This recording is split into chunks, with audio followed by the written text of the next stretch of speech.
as well as improve the tax base. Mr Speaker.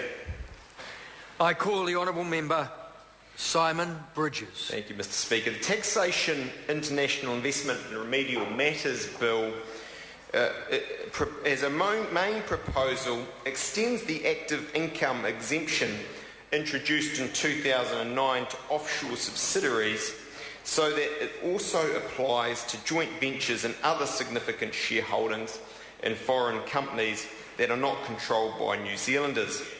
The active income exemption brings New Zealand's tax rules into line with the practice in other countries. It will help New Zealand-based business to compete more effectively in foreign markets by freeing them from a tax cost that similar companies in other companies do not face.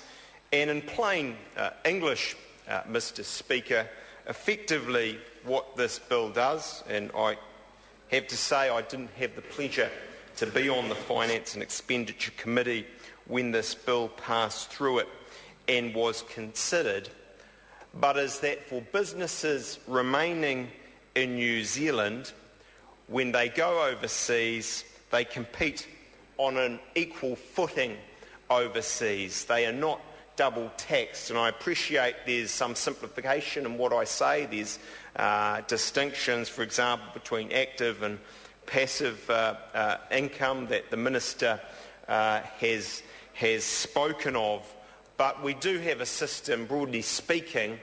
We're introducing or extending the system so that where businesses here go overseas and face tax costs there in their business, they're not double taxed here. And I think David Parker put it well when he said that we're not having uncompetitive tax rates in New Zealand for that overseas or those overseas interests. And again, without having sat on the committee as this bill went through, one can see many instances where that would be of benefit to New Zealand businesses abroad, whether manufacturing in Taiwan, whether attempting to set up agricultural and horticultural businesses in Southeast Asia and the like.